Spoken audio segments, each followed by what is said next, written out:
Hello दोस्तों, मैं अखिलेश स्वागत करता हूं आपके अपने ऑनलाइन प्लेटफॉर्म टीचिंग लवर्स में। तो आज हम पढ़ने वाले हैं आईयूपीएसी नामकरण पद्धति, आईयूपीएसी सिस्टम ऑफ नोमेनक्लेचर। ठीक है, तो शुरू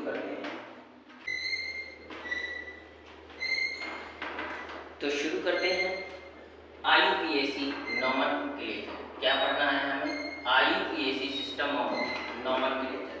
तो सबसे पहले बात कर लेते हैं कि इस आईयूपीएसी का फुल फॉर्म क्या होता है। तो इस आईयूपीएसी का फुल फॉर्म होता है international union of international union of international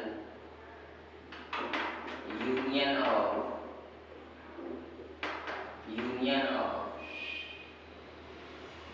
pure and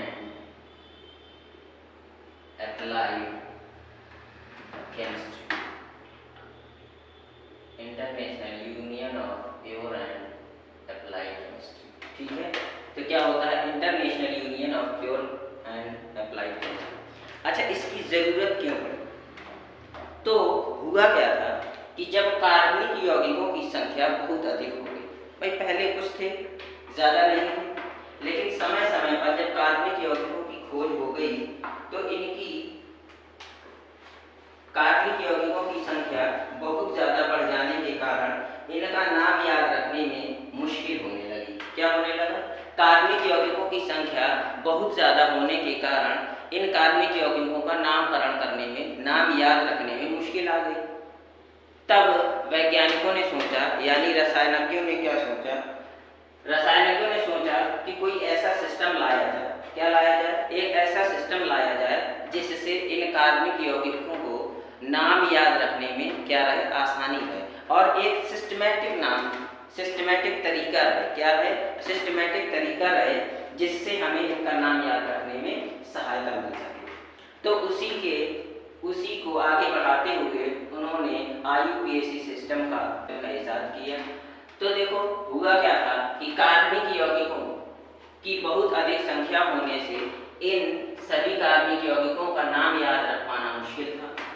इसलिए सन 1892 में, कब? सन 1892 में रसायनज्ञों की अंतरराष्ट्रीय समिति द्वारा जेनेवा में, कहाँ? जेनेवा में एक योजना बनाई गई जिसे जेनेवा नाम पद्धति कहते हैं। क्या कहा गया? जेनेवा सिस्टम, यानी जेनेवा नाम पद्धति कहा गया। इसके बाद सन 1822 में, सन 1922 में, इसके बाद सन 1922 में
तो अब हम IUPAC नामकरण करने के नियम पढ़ लेते हैं।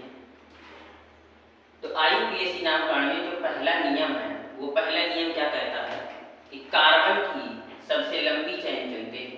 क्या करते हैं? कार्बन की सबसे लंबी चेन चुनते हैं। ठीक है, यह आवश्यक नहीं है कि चेन सीधी ही हो। क्या हो? यह जरूरी नहीं है कि चेन सीधी ही हो। हमें कार्बन की क्या करनी है? सबसे लंबी चेन चुननी है।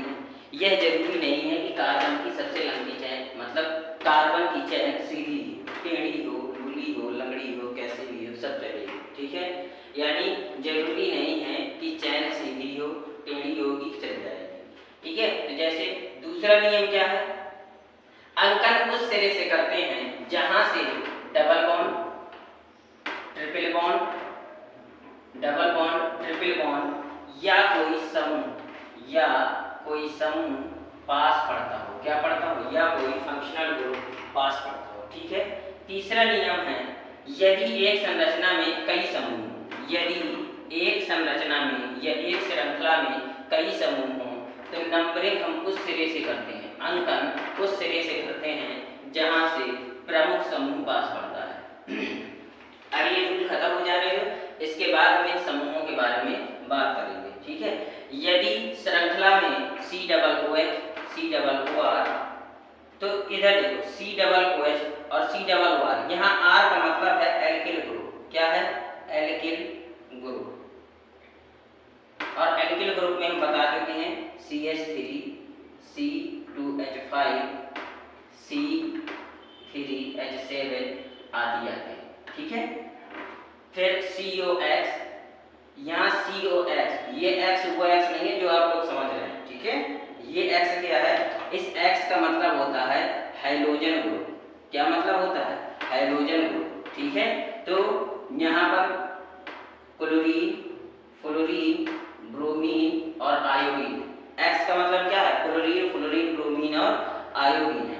इसको बोलते हैं क्लोरो, इसको बोलते हैं फ्लोरो, इसको बोलते हैं ब्रोमो और इसको क्या बोलते हैं? इसको बोलते हैं आयोडीन।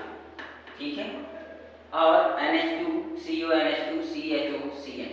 यदि चयन में ये सारी उपस्थित है, क्या है? COOH, COOR, COX, CONH2, CHOCN, इनमें से कोई एक भी उपस्थित है तो इनका जो कार्बन है, इनके कार्बन को हम एक अंक देंगे। क्या करेंगे? इनके कार्बन को एक अंक दिया जाएगा। फिर नोट है, नोट क्या कहता है कि यदि vowels A, E, I, O, U या Y है, क्या है? यदि vowels A, E, I, O, U और Y है तो उनसे पहले क्या नहीं आएगा? E नहीं आएगा। E किसका नहीं आएगा? जो हमने अभी एल्केन पढ़ाया। क्या पढ़ाया? एल्केन पढ़ाया, एल्कीन पढ़ाया। ठीक है, एल्कीन पढ़ाया और एल्काइन पढ़ाया। ठीक है, तो एल्कीन, एल्काइन और एल्कीन का जो ये E है ये नहीं आता है। क्या नहीं आता है? ये जो E है ये नहीं आता है। तो अब इनकी एग्जाम्पल की बात कर लेते हैं। तो पहला नियम हमारा क्या कहता है? पहला नियम कहता है कार्बन की सबसे लंबी चेन चुनते हैं, यह आवश्यक नहीं है कि चेन सीधी है। तो चलो इसके एग्जाम्पल की बात कर लेते हैं। ठीक है,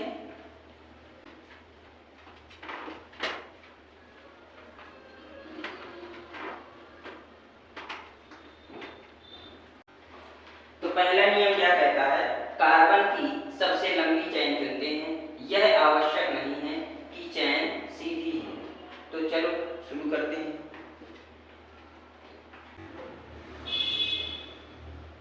एग्जाम्पल क्या है? CH3, CH, CH2, CH2, CH2, CH, CH और CH3, CH3, CH3, CH। तो ध्यान क्या है? अब हमें क्या करना है? पहला क्या कहना है? कार्बन की सबसे लंबी चेन चुनते हैं, यह आवश्यक नहीं है कि चेन सीधी ही हो। तो ध्यान से देखो, इसमें कार्बन की सबसे लंबी चेन कौन सी है? कार्बन की अगर हम सबसे लंबी चेन काउंट करें तो क्या हमारी यही सबसे लंबी चेन नहीं दिखाई दे रही?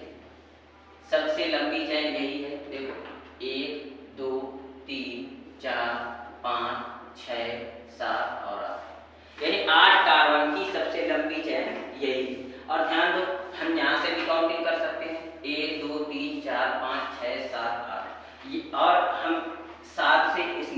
भी आ सकते हैं आप। तो जरूरी नहीं है कि कार्बन की हमें सीधी चैन ही लेनी है, हमें वो चैन लेनी है जो सबसे लंबी हो। जैसे इसी में अगर हम यहाँ CH2 करके क्या कर दें, CH2 करके एक CH3 और लगा, तो अब हमारी चैन कहाँ नहीं जाएगी, अब हमारी चैन इस तरफ मूव नहीं करेगी, क्योंकि हमें कार्बन की सबसे लंबी चैन लेनी है और बैक नहीं होना है। तो 1 2 3 4 5 6 7 8 और ये 9, तो अब हमारी चैन ये वाली सही हो जाएगी, ये ऊपर वाली चैन गलत हो जाएगी। ठीक है, तो अब हमारी चैन कौन सी हो जाएगी, ये वाली चैन। ठीक है, तो पहला नियम यही कहता है कि कार्बन की सबसे लंबी चैन चुननी है, यह आवश्यक नहीं है कि चैन सीधी ही हो। अब दूसरा नियम क्या कहता है, दूसरा नियम कहता है कि यदि श्रृंखला में डबल बॉन्ड, ट्रिपल बॉन्ड या कोई समूह उपस्थित है, डबल बॉन्ड या ट्रिपल बॉन्ड या कोई समूह उपस्थित है, तो काउंटिंग उसी सिरे से कर देना। ठीक है, तो जैसे एग्जाम्पल ले लें, दूसरे नियम है CH3 CH CH2 CH और CH3। ठीक है, ये एग्जाम्पल ले लें। तो अब देखो, अब हम काउंटिंग किस सिरे से करेंगे, तो काउंटिंग हम उस सिरे से करेंगे कि 1 2 3 4 5, 5 कार्बन की चैन है हमारी, क्या है, 5 कार्बन की चैन है। बात समझ में आई, क्या है, 5 कार्बन की चैन हो गई। काउंटिंग किस सिरे से करेंगे, देखो अगर हम इस सिरे से करते हैं 1 2 3 4 5, एक एग्जाम्पल इसी में और ले लेते हैं। अभी हमने ऊपर वाले में ये नहीं बताया था कि हमें काउंटिंग किस सिरे से करनी है, हमने सिर्फ इतना बताया था कि कार्बन की सबसे लंबी चैन लेनी है। ठीक है, अब इसमें देखो, अगर हम काउंटिंग इस सिरे से करें 1 2 3 4 5, तो ध्यान दो, इस सिरे से जब हम काउंटिंग कर रहे हैं तो ये डबल बॉन्ड तीसरे नंबर पर आ रहा है, और जब इस सिरे से काउंटिंग कर रहे हैं तो ये डबल बॉन्ड दूसरे नंबर पर आ रहा है। ठीक है, तो जहां से डबल बॉन्ड, ट्रिपल बॉन्ड या कोई समूह पास पड़ता है, हम काउंटिंग उस सिरे से करते हैं। ठीक है, अब तीसरा नियम क्या कहता है, तीसरा नियम कहता है यदि एक ही संरचना में या एक ही श्रृंखला में कई समूह उपस्थित हों, तो काउंटिंग उस सिरे से करते हैं जहां से प्रमुख समूह पास पड़ता है। हमें प्रमुख समूह देखने के लिए क्या करना पड़ेगा, प्रमुख समूह देखने के लिए हमें वरीयता टेबल की जरूरत पड़ेगी। अब वरीयता टेबल क्या है, तो वरीयता टेबल हम आप लोगों को अभी बस जस्ट इसके बाद ही बता रहे हैं। ठीक है, तो अब पढ़ते हैं वरीयता टेबल के बारे में। वरीयता टेबल क्या है,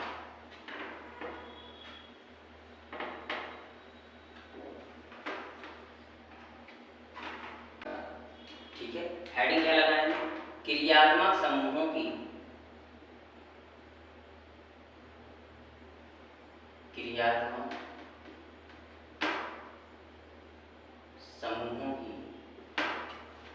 वरीयता सारणी, क्रियात्मक समूहों की वरीयता सारणी। ठीक है, चलो तो शुरू कर लें। तो अब बात कर लेते हैं, ठीक है, तो अब बात कर लेते हैं क्रियात्मक समूहों की वरीयता सारणी के बारे में। तो इस तरफ हमने लिखे क्रियात्मक समूह, फंक्शनल ग्रुप, इस तरफ लिखे अनुलग्न और उस तरफ लिखे पूर्वलग्न। जैसे आप लोगों ने पढ़ा होगा, हिंदी में 2 टर्म्स पढ़े होंगे, शब्द पढ़े होंगे, एक प्रत्यय और दूसरा उपसर्ग। क्या पढ़ा है, प्रत्यय और उपसर्ग। ठीक है, तो प्रत्यय और उपसर्ग में होता क्या है, जैसे हमारा आई क्या हो जाएगा, आई, तो आई के ये पीछे लगता है तो क्या हो जाएगा, जैसे ठकुरानी। ठीक है, ठकुरानी, मिश्रानी, पंडितानी। ठीक है, जैसे ता है, तो ता क्या है, ममता, क्षमता। ठीक है, इसी तरीके से जो प्रत्यय और उपसर्ग हमने पढ़े होते हैं हिंदी, उसी तरीके से हमारे ये सफिक्स और प्रीफिक्स है। क्या है, सफिक्स और प्रीफिक्स है। बात समझ में आई, तो जो अनुलग्न और पूर्वलग्न कहते हैं, इनको क्या कहते हैं, अनुलग्न और पूर्वलग्न। अनुलग्न मतलब जो आगे लगता है नाम के, ठीक है, आगे लगता है मतलब राइट साइड में, और पूर्वलग्न मतलब जो पहले लगता है नाम के। क्या लगता है, नाम के जो पहले लगता है उसे हम प्रीफिक्स कहते हैं। सफिक्स उसे कहते हैं नाम के जो अंत में आए। तो हमने इस तरफ लिखे हैं क्रियात्मक समूह, फंक्शनल ग्रुप और अनुलग्न और पूर्वलग्न। ठीक है, प्रीफिक्स। तो जैसे C OH को हम बोलते हैं कार्बोक्सिलिक एसिड। क्या बोलते हैं? Carboxylic acid. इसको सफिक्स में लिखते हैं ओइक एसिड। क्या लिखते हैं? Oic acid. और इसका पूर्व प्रीफिक्स में नाम क्या है? कार्बोक्सी। इसी तरीके से जो SO3H है इसको बोलते हैं सल्फोनिक एसिड। क्या बोलते हैं? Sulphonic acid. सफिक्स में इसका नाम है सल्फोनिक एसिड ये, और प्रीफिक्स में कहते हैं सल्फो। क्या कहते हैं? सल्फो। इसी तरीके COOR को ईस्टर क्या कहते हैं? ईस्टर। और इसका सफिक्स में ओएट और प्रीफिक्स में एल्कोक्सी कार्बोनेट। क्या है? Alkoxy carbonate. COX का क्या हो जाएगा? एसिल हैलाइड है। क्या है? एसिल हैलाइड है। इसको सफिक्स में क्या बोलेंगे? Oil halide. ठीक है। और प्रीफिक्स में बोलेंगे हैलो कार्बोनेट। ठीक है। CONH2 को एमाइड कहते हैं। क्या कहते हैं? एमाइड। और इसको सफिक्स में क्या कहेंगे? एमाइड कहेंगे। और प्रीफिक्स में क्या कहेंगे? कार्बोमोइल। क्या कहेंगे? कार्बोमोइल। फिर आता है CN। इसको CN भी लिखा आ जाता है। क्या आ जाता है? Single bond CN। तो इसको बोलते हैं नाइट्राइल। क्या बोलते हैं? नाइट्राइल। और इसको सफिक्स में भी नाइट्राइल ही बोलते हैं। ठीक है। और प्रीफिक्स में बोलते हैं साइनो। क्या बोलते हैं? साइनो। फिर आता है CHO। क्या आता है? एल्डिहाइड समूह। क्या आता है? एल्डिहाइड समूह। इसको सफिक्स में बोलते हैं अल, और प्रीफिक्स में बोलते हैं फॉर्माइल। क्या बोलते हैं? फॉर्माइल या फॉर्मिल भी कभी-कभी बोल देते हैं। फिर आता है कीटोन।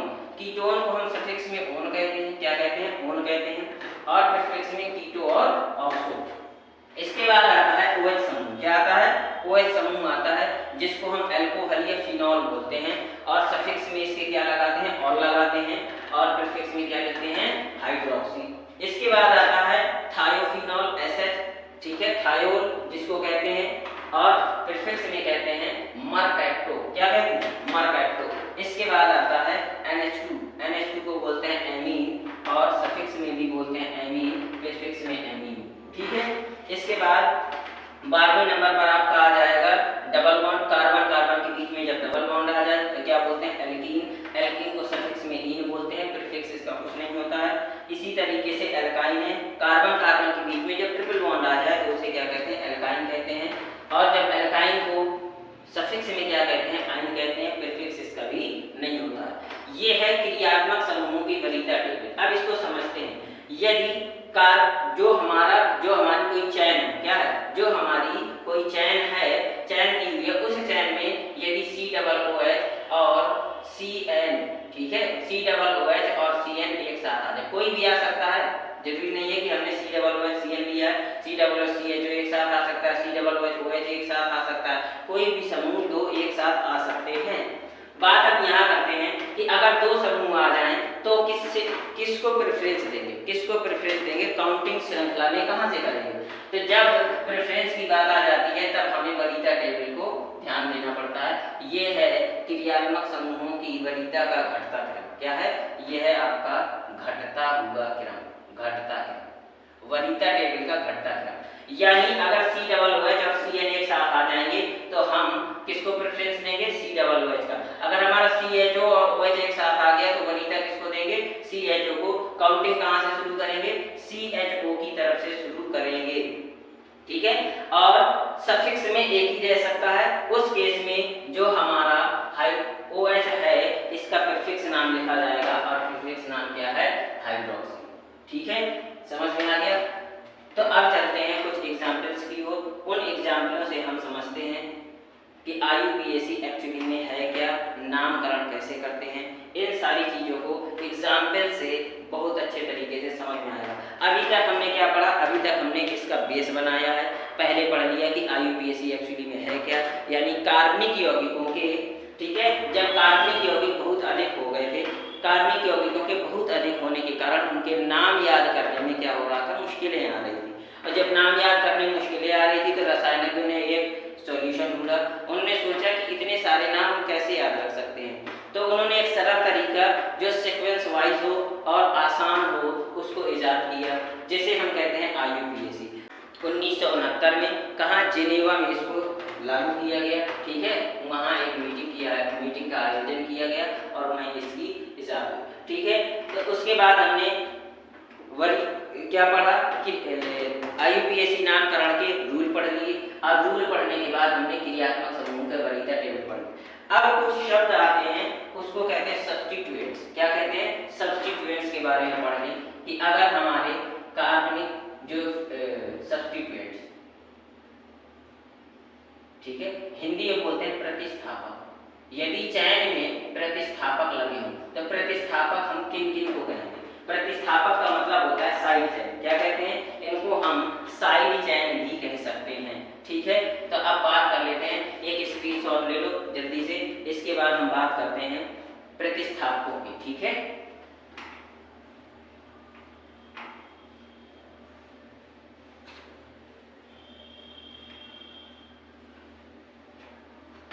अच्छा आप लोग सोच रहे होंगे सभी चश्मा का है अपना, तो चश्मा लगाने का कारण है जो हम वीडियो के लास्ट में बता देंगे कि चश्मा हम क्यों लगाए हुए हैं।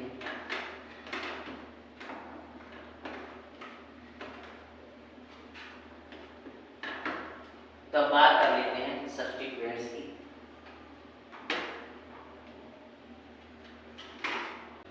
तो हेडिंग लगाओ सब्स्टिट्यूएंट्स ग्रुप, प्रतिस्थापी समूह। ठीक है, अब बात कर लेते हैं सब्स्टिट्यूएंट्स की।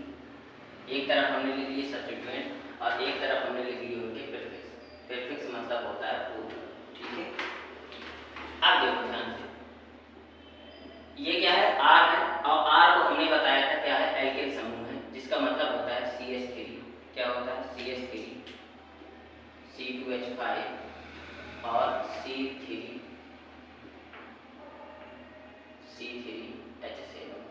और भी होते हैं। ठीक है, आगे, और इस X का मतलब होता है, अभी बताया था, X का मतलब वो X नहीं है जो आप लोग समझ रहे हैं। ठीक है, इस X का मतलब है, इस X का मतलब क्या है? फ्लोरीन, क्लोरीन, ब्रोमीन, आयोडीन, यानी हैलोजन ग्रुप। क्या है? हैलोजन ग्रुप, इसको हम हैलो बोलते हैं। फ्लोरो क्लोरो, क्लोरो का खत्म, क्लोरो, ब्रोमो और आयोडीन। ठीक है, अब बात करते हैं NO2 की। तो जो NO2 है इसको हम क्या बोलते हैं? प्रीफिक्स में नाइट्रो, और डबल बॉन्ड O को ऑक्सो। ठीक है, single bond O, single bond R को क्या बोलते हैं? एल्कोक्सी। ठीक है, R यहाँ भी वही है, और ये भी क्या है? ये एसिल समूह। क्या है? एसिल समूह है, एसिल ग्रुप है। इनको हम बोलते हैं सब्स्टिट्यूएंट्स। अगर हमारे ये सारे ग्रुप्स क्या आ जाते हैं? साइड चेन में आते हैं, तो इनको हमें, यानी चेन में आते हैं, तो इनको हम किसके रूप में लेंगे? साइड चेन के रूप में काउंट करते हैं। और साइड चेन का हमेशा प्रीफिक्स ही लिखा जाता है, सफिक्स नहीं लिखा जाता है। क्या लिखा जाता है? सफिक्स ही लिखा जाता है। ठीक है, तो चलो अब कुछ एग्जाम्पल्स की ओर बढ़ते हैं। 2-4 एग्जाम्पल करने के बाद आज ही समाप्त करेंगे, फिर कल से नया UPSC लेंगे। ठीक है, तो चैनल को सब्सक्राइब कर लेना, लाइक जरूर कर लेना और अपने दोस्तों में शेयर कर देना, जिससे उन लोगों को फायदा हो सके। और सब्सक्राइब करके बेल आइकन जरूर दबा देना, जिससे क्या होगा? आपको नया वीडियो जैसे ही अपलोड होगा आपको नोटिफिकेशन पहुंच जाएगा। ठीक है, तब जैसे पहला एग्जाम्पल ले लूं। पहला एग्जाम्पल है जैसे CH3, CH2 और OH। ठीक है, हमने पहला एग्जाम्पल ये ले लिया। एक और एग्जाम्पल ले लेते हैं, CH3, CH2, C+OH। ठीक है, एक एग्जाम्पल और ले, CH3। सबसे पहले हम आसान एग्जाम्पल ले रहे हैं, CH2, CH3, CH2, CH2 और CH, CH3, CH2, CH3, CH3, C, H, CH3, CH3, CH3, C, CH3, CH3 और CH। ठीक है, ये कुछ हमने एग्जाम्पल ले लिए हैं। अब इन एग्जाम्पलों को हम क्या करेंगे? इन एग्जाम्पलों से IUPAC नाम का नाम सीखेंगे। ये ओरल है, फिर हम रूल के हिसाब से चलेंगे। थोड़ा सा ये डेमो टाइप है कि इससे समझ में आ जाएगा कि एक्चुअली में है क्या। ठीक है, तो सबसे पहले हम इसकी बात कर लेते हैं। तो पहला रूल हमने क्या पढ़ा था? पहला रूल हमने ये पढ़ा था कि कार्बन की सबसे लंबी चेन चुनते हैं। यह आवश्यक नहीं है कि कार्बन की चेन सीधी ही हो। ध्यान से देखो इसमें, अगर हम कार्बन की ये वाली चैन लेते हैं, ये वाली, ठीक है, अगर हम कार्बन की ये चैन लेते हैं, एक तो ये हमारी कार्बन की चैन बन रही है, एक कार्बन की चैन हमारी कौन सी बन रही है, एक कार्बन की चैन हमारी ये बन रही है, ये वाली, बताओ बन रही है कि नहीं बन रही, एक कार्बन की चैन ये बन रही है, और एक कार्बन की चैन हमारी ये सीधी वाली भी बन रही है, क्या बन रही है, एक कार्बन की चैन हमारी ये सीधी बन रही है, ठीक है। तो हम अलग अलग तरीके से नोट करके बता रहे हैं, जैसे इसको CH3, CH2 और CH2 CH, CH3, CH2 CH3, ठीक है। अब इसमें देखो, इसमें अगर ध्यान दें तो देखो एक चैन ये सीधी बन रही है और एक CH3, CH2, CH2, CH, CH3, CH2 और CH3। तो अब देखो एक चैन हमारी कौन सी बन रही है, एक चैन हमारी ये भी बन रही है, क्या बन रही है, एक चैन हमारी ये भी बन रही है, ठीक है। अच्छा इसको ऊपर वाले में मान लेंगे,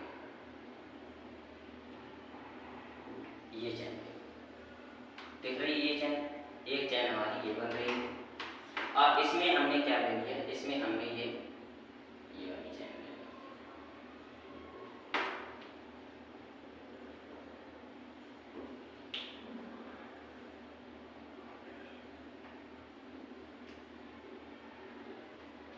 ठीक है। इसके लिए हमने कौन सी चैन सेलेक्ट कर ली, ये हमारी ये चैन सेलेक्ट, ये। अब देखो हमारे पास 3 चैन है, कितनी है, 3 चैन है। अब इन तीनों चैनों को ध्यान से देखो, तो सबसे लंबी चैन हमें कहाँ मिल रही है, सबसे लंबी चैन हमें इस वाली में मिल रही है, देखो ध्यान से, देखो काउंट करो, इसमें 1 2 3 4 कार्बन है, इसमें काउंट करो 1 2 3 4 5 कार्बन है, इसमें काउंट करो 1 2 3 4 5 6 कार्बन, यानी हमें सबसे लंबी चैन इस वाली, सबसे लंबी कार्बन की चैन इस वाली श्रृंखला में मिल रही है। इस तरफ से यानी काउंटिंग करेंगे, यानी ये वाली चैन लेंगे तो सबसे बड़ी चैन, पहला रूल हो गया। फिर हमें क्या करना है, रूल नंबर दूसरा, यदि कोई साइड चैन सब्स्टिट्यूएंट लगा है, चैन में कोई साइड चैन सब्स्टिट्यूएंट लगा है कि नहीं लगा है, क्या करना है, हमारे सबसे पहले हमने ये क्या कर ली, मुख्य चैन को, यानी इसको बोलते हैं पेरेंट चैन, क्या बोलते हैं, पेरेंट चैन। तो हमें सब में समझ में आ गया कि हमारी जो मुख्य चैन है या पेरेंट चैन है वो ये वाली है। लेकिन अब काउंटिंग हम करें तो कहाँ से करें, इस सिरे से भी कर सकते हैं, इस सिरे से भी कर सकते हैं, कि नहीं कर सकते भाई, यहाँ से भी करेंगे, लेकिन करें तो करें कहाँ से। तो सबसे पहले देखेंगे कि यदि चैन में सीधी चैन है, मान लो जैसे एक ही चैन है, क्या हो, जैसे एक ही चैन ले लो, जैसे एग्जाम्पल देखें, अगर चैन हमारी यही होती CH3 CH2 CH2 CH और CH3 CH, अगर हमारी चैन ये है, क्या इसमें एक ही चैन है, क्या एक से ज्यादा चैन बन रही है, नहीं बन रही है, तो इसमें काउंटिंग हम कहीं से भी कर ले, देखो 1 2 3 4 5 1 2 3 4 5 5 ही कार्बन आ रहे हैं, कहीं से भी काउंटिंग करो। लेकिन जब इसमें देखेंगे तो इसमें काउंटिंग क्या हो रहा है, यानी इसमें कई चैन बन रही है, और जब कई चैन बन रही है तो हम काउंटिंग देखेंगे कि काउंटिंग किस सिरे से करेंगे।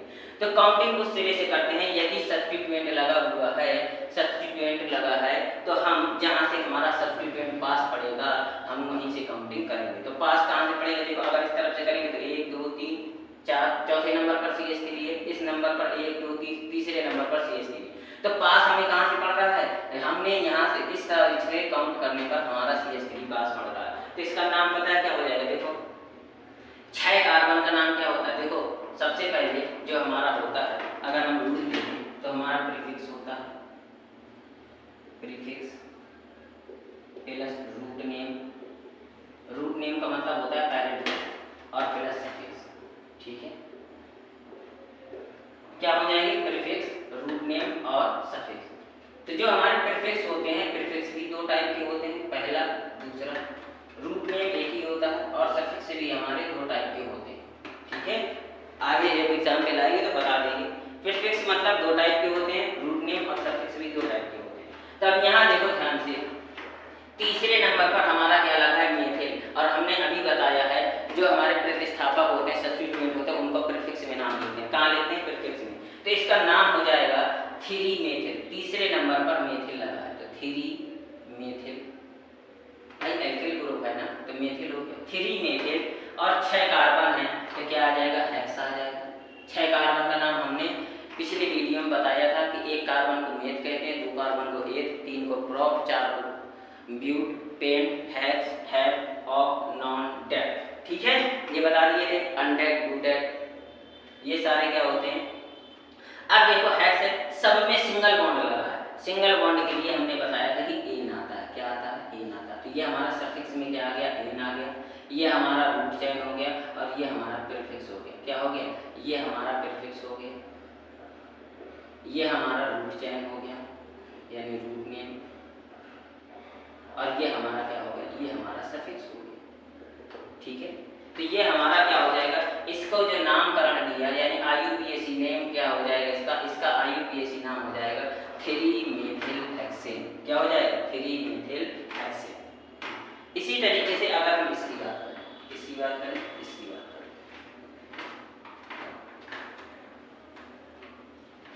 अब बात करते हैं इस वाले चैन की। इस वाले चैन का नाम क्या हो जाएगा, देखो काउंटिंग कहीं से भी कर लो, इसमें तो हर जगह से बराबर है। देखो 1 2 3, काउंटिंग यहाँ से करना हो 1 2 3, यहाँ से कर लो 1 2 3, तो काउंटिंग हम कहीं से भी कर लें, इसमें हमारे लिए छूट है, क्योंकि एक ही दूसरे नंबर पर ही क्या आ रहा है, एक मेथिल ग्रुप आ रहा है, सब्स्टिट्यूएंट आ रहा है दूसरे समूह पर। ठीक है, तो काउंटिंग हम सीधे ही कर लेते हैं 1 2 3, दूसरे नंबर पर एक मेथिल लगा है तो क्या हो जाएगा 2 मेथिल। ठीक है, 2 मेथिल। 3 कार्बन का नाम होता है प्रोप, और सब में सिंगल बॉन्ड है तो क्या लगाएंगे, एन, तो नाम क्या हो गया 2 मेथिल प्रोपेन। क्या हो गया, 2 मेथिल प्रोपेन। इसको देख लो, इस वाले को देखेंगे तो क्या हो जाएगा, देखो इसमें भी काउंटिंग कहीं से भी कर लो 1 2 3 1 2 3, कहीं से भी कर लो 1 2 3, सब में दूसरे नंबर पर 2 एल्केन्स ग्रुप आ रहे हैं। तो हमारी जो पेरेंट चैन है, हमने पेरेंट चैन इसको मान लिया 1 2 3, और इसमें 2 एल्किल समूह लगे हुए हैं, एल्किल का मतलब मेथिल ग्रुप लगे हैं। तो हम क्या पढ़ेंगे, देखो 2, 2, क्योंकि 2 मेथिल हैं और 2 बार हैं, 2 मेथिल है 2 बार है, 2, 2 डैश लगाएंगे, di methyl, 2, 2 di methyl propane. Prop 3 carbon है तो प्रोप आ गया, और सब में सिंगल बॉन्ड है तो एन लगा देंगे, तो क्या हो जाएगा 2, 2 डाई मेथिल प्रोपेन। अभी ये एग्जाम्पल है, ठीक है, अभी हम बिल्कुल बेस से चलेंगे लेकर के, जो नेक्स्ट वीडियो आएगा हमारा उसमें इतने आसानी तरीके से सिखाएंगे, बिल्कुल 0 लेवल से लेकर चलेंगे। अभी एग्जाम्पल बता रहा है डेमो तौर पर कि एक्चुअली में IUPAC नाम हम करते कैसे हैं। ठीक है, जब ये हो जाएगा तो अब जो नेक्स्ट वीडियो आएगी उसमें हम बिल्कुल लो लेवल से लेकर चलेंगे। अभी समझ में ना कोशिश है कि आएगा, ठीक है ना, तो जो नेक्स्ट वीडियो है वो आप लोग जरूर देखिएगा, बिल्कुल समझ में आएगा। ठीक है, अब ध्यान दो, इसमें हम काउंटिंग कहाँ से करें, इसमें हम काउंटिंग करेंगे जहाँ से हमारा ग्रुप पास करता है। हमने बताया तीसरा नियम हमारा यही था कि यदि किसी श्रृंखला में, दूसरा रूट जो दिखाया था अभी वो यही था कि यदि किसी चैन में डबल बॉन्ड, ट्रिपल बॉन्ड या कोई समूह लगा है तो हम समूह की ओर से काउंटिंग करेंगे। तो हमारा इस सफर लगा है OH ग्रुप, हमने काउंटिंग करेंगे 1 और 2। कहाँ से करेंगे, 1 और 2। तो ध्यान से देखो, 2 कार्बन का नाम होता है एथ। क्या होता है, 2 कार्बन का नाम होता है एथ। कार्बन कार्बन के बीच में सिंगल बॉन्ड है तो एथेन हो जाएगा। क्या हो जाएगा, एथेन हो जाएगा। और अभी हमने बताया है कि OH समूह के लिए सफिक्स में क्या लगाते हैं, ऑल लगाते हैं। क्या लगाते हैं, ऑल। और ये ऑल जो लगा है वो कितने नंबर पर लगा है, 1 नंबर पर लगा है, तो नाम क्या हो जाए। और हमने नोट करके लिखवाया था कि यदि AEIOU या Y से पहले E नहीं आता है, क्या लिखाया था, AEIOU या और Y से पहले E नहीं आता है, तो हमारा O है, क्या है, O है, O से पहले E हट जाएगा तो क्या हो जाएगा, इसको लिख सकते हैं एथेन। ठीक है, एथेन 1 नंबर पर क्या लगा है, ऑल समूह लगा है, तो एथेन 1 ऑल। या इसी को और पता है क्या लिख सकते हैं, इसी को हम लिख सकते हैं, अच्छा मैं इसको नीचे को पहले मिटा दूं, ठीक है, ये नीचे वाला हम मिटा दे रहे हैं।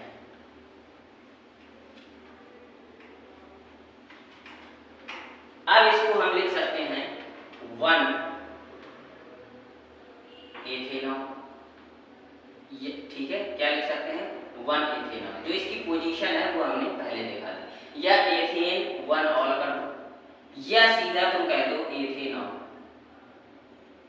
ठीक है, आप लोगों को पता ही होगा, मैथ के स्टूडेंट होंगे बहुत सारे, तो उन मैथ के स्टूडेंट्स को पता होगा कि जहाँ एक आता है, मान लो 1 जोड़े 2 लिखा है तो इसको 2 लिख दें तो कोई गलत नहीं है, 1 लिखने की अनिवार्यता नहीं होती है। उसी तरीके से इसमें भी अगर एक पोजीशन पर है तो उसको हम सीधा सीधा 1 ना लिखें तब भी चल जाएगा, हमारा सही होगा। इसको देखो, और हमने ये भी बताया था, अब इस वाले को देखो, ठीक है, इस वाले को देखो तो इसका क्या हो जाएगा, इसका देखो ध्यान से,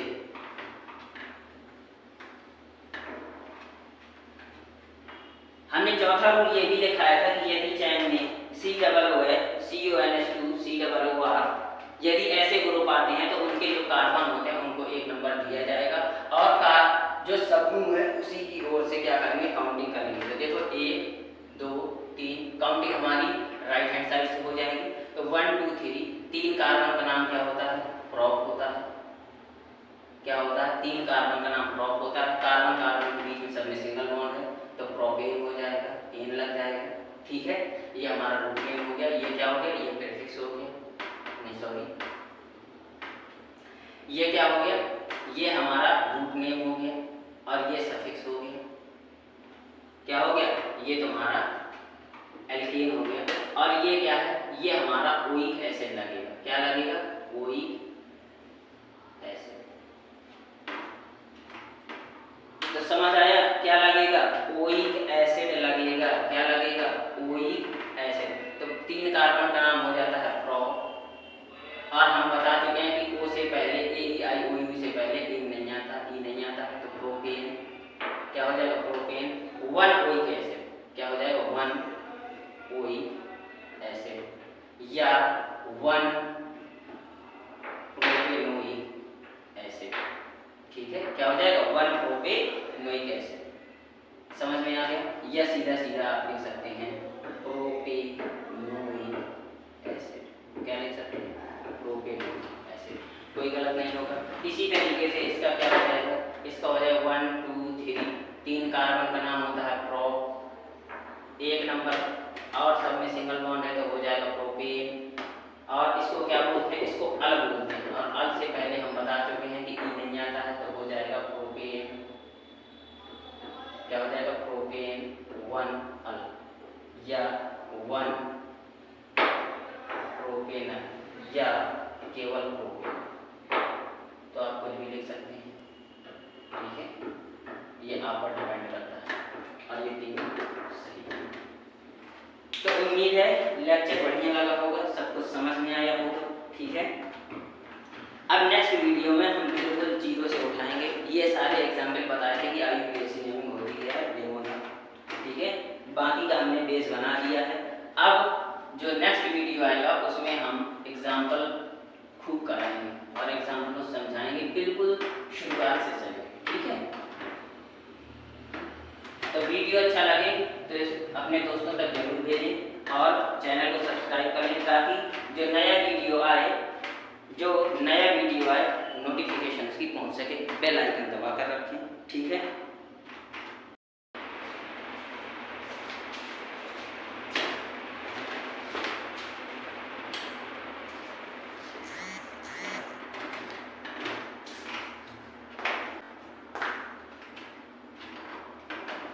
और हमने ये चश्मा इसलिए पहन रखा है क्योंकि हमारी आंखों में हो गया इन्फेक्शन, ठीक है। वो जो अभी चल रहा है ना, क्या चल रहा है, आई फ्लू, ठीक है।